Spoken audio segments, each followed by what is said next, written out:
Hey guys, it's Daniel here. Welcome to Easy Academy, and today we're going to be simplifying atomic radius and ionization energy.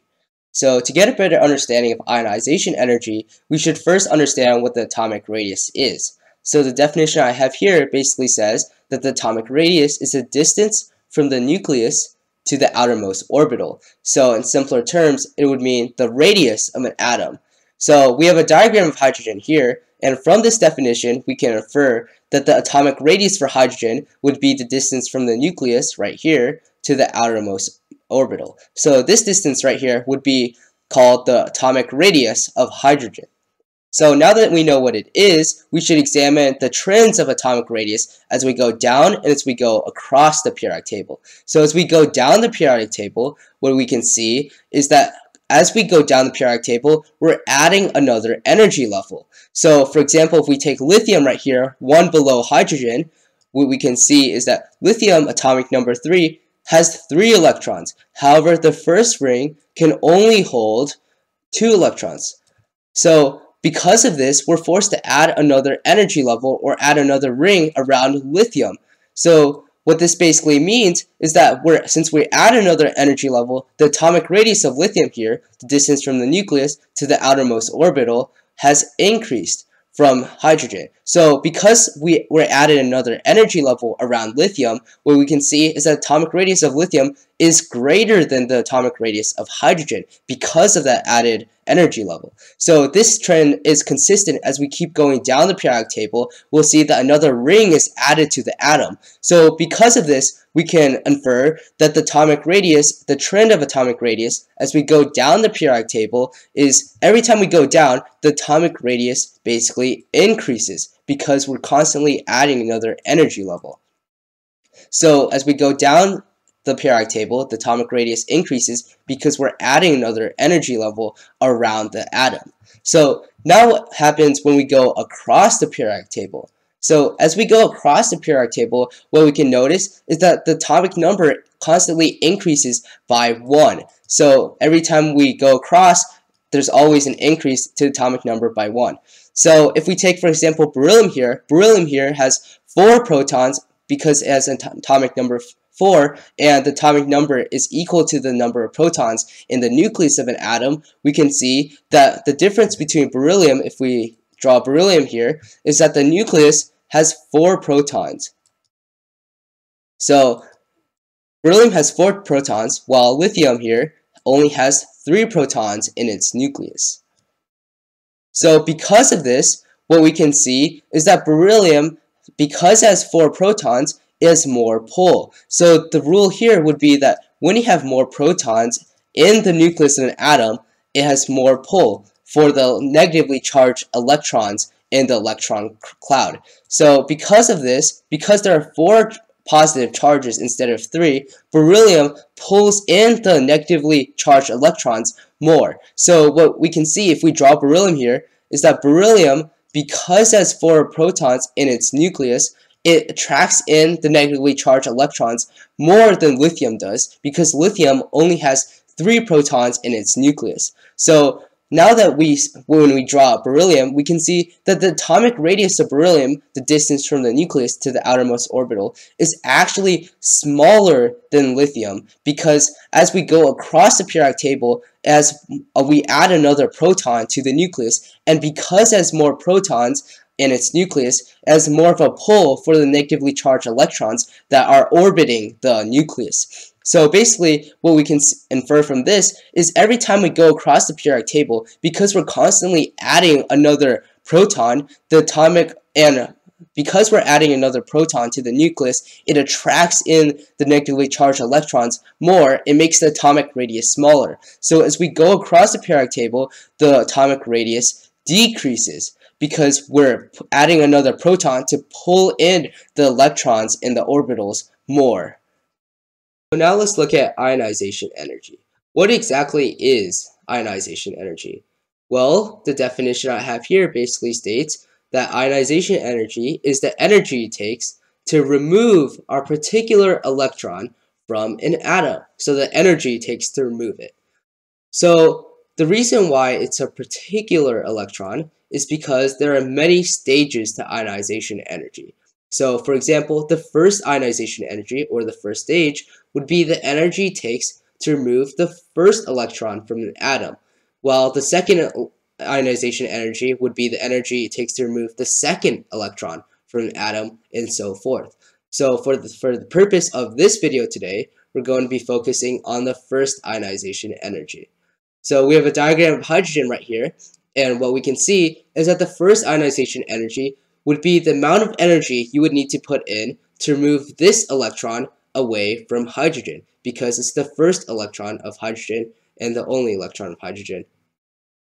So now that we know what ionization energy is, let's look at the trends of ionization energy as we go down, as we go across the periodic table. So as we go down the periodic table, what we can remember from the atomic radius part of this video is that we're constantly adding another energy level or adding another ring around the atom, which increases the atomic radius of an atom.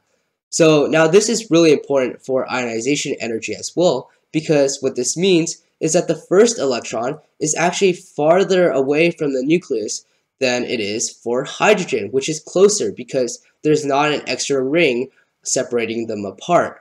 So because of this, what we can know is that the rule for ionization energy is that when you're farther away, so as you're farther away from the nucleus, the positively charged nucleus, there's less of an attraction between the nucleus and the first electron. So because the first electron for lithium is farther away, there's not as much of an attraction between the nucleus and the first electron for lithium. While in hydrogen, it's much closer to the nucleus, which means the nucleus has a higher attraction to the first electron in hydrogen, which means the ionization energy, or energy it takes to remove an electron from an atom, is much higher for hydrogen because there's such a strong attraction pulling them in together that's harder to take away the first electron from hydrogen. So what this means is that the ionization energy for hydrogen is higher than the first ionization energy for lithium, because lithium's first electron is farther away from the nucleus, which means there's not as much of an attraction, so it's easier to take away the first electron for lithium. So because of this, what we can see is that because we're constantly adding another energy level, it's constantly making the first electron farther and farther away from the nucleus that's trying to attract it in, which means there's constantly there's less of attraction as we go down the periodic table because it's farther away from the nucleus since we're adding energy levels, which means that the general trend as we go down the periodic table is that the ionization energy decreases. So the ionization energy decreases as we go down because we're constantly adding another energy level that makes the first electron farther away from the nucleus, meaning there's less of an attraction between the first electron and the nucleus, which makes it easier to take off from the atom. While if it's closer to the nucleus, for example, hydrogen right here, it's super close. There's only one energy level separating them apart, which means there's more of an attraction between the nucleus and the first electron because it's closer together. So as we go down the periodic table, we know that the ionization energy decreases because it keeps on getting farther away from the atom, which makes it easier to remove that first electron. So what happens to ionization energy as we go across the periodic table?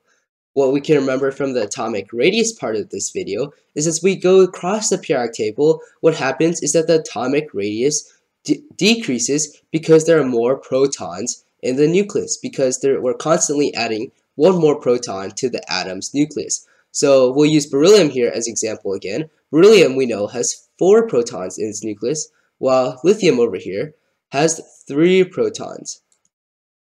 So because there are more protons in beryllium, we can remember that there's a smaller atomic radius because there are more protons attracting in or pulling in the negatively charged electrons. So when you have more protons, it pulls the electrons in more.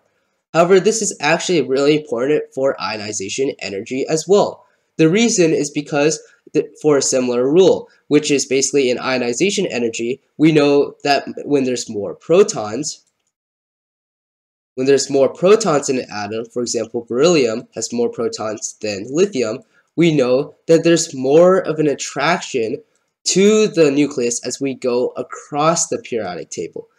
So because we know that beryllium has 4 protons, and 4 protons is more than 3 protons, there's a stronger attraction between the nucleus of beryllium and the first electron, which makes it harder to take away the first electron from beryllium than lithium, because lithium only has 3 protons pulling in its first electron, so there's less of an attraction between the nucleus and first electron for lithium than beryllium. So because of this, we say that beryllium has a higher ionization energy than lithium, or higher IE. So the reason why it's a higher ionization energy is because there are more protons, and more protons means more of an attraction. There's a stronger attraction between the nucleus and first electron when you have more protons, which makes it harder to take away because they're attracted more strongly. While in lithium, we remember that there's only 3 protons making the attraction between the first electron and the nucleus for lithium, which means it's much easier to take away this first electron for lithium than beryllium. So because of this, we know that as we keep on going across the periodic table, we're adding 1 more proton. And because we're adding 1 more proton, we're strengthening the attraction between the nucleus and the first electron, which makes it harder for you to remove the first electron. So because of this, we say that as we go across the periodic table, the ionization energy increases. The ionization energy increases because now that we have more protons as we go across the periodic table, it's harder to remove the electron because there's a stronger attraction between the nucleus since it has more protons now. So here at Easy Academy, we have a tradition called the Easy Sheet. And what the Easy Sheet basically is, it's just a sheet of paper with all the concepts you've learned from the video, simplified and made easier, so you guys can study for your tests, quizzes, and anything you have more conveniently. So as a quick review of the video and explanation of the Easy Sheet, let's just quickly go over this. So the atomic radius, we know, is basically the radius of an atom, and as we go across the periodic table, there's a smaller atomic radius because there are more protons, which makes the attraction more, and it pulls in the electrons more, so there's a stronger proton pull-in. So it makes the atomic radius smaller. And as we go down the periodic table, we know that there's a larger atomic radius because we're adding another energy level or ring around the atom. And we know that the first ionization energy is the energy needed to remove the first electron of an atom. And we know that as we go across the periodic table, there's a higher ionization energy. More energy is needed to remove the first electron because there's a stronger nucleus since there are more protons. And because there are more protons, there's a stronger nucleus attracting in the electrons, which makes it harder to remove the electrons since it's getting attracted in more. And as we go down the periodic table, we know that there's a lower ionization energy because we add energy levels, and that increases the radius of the atom and makes the first electron farther away from the nucleus, which makes it easier to remove it because it's farther away due to the larger radius. So now that we've gone over everything, good luck on your tests, quizzes, or whatever you guys came to watch this video for, and remember to subscribe.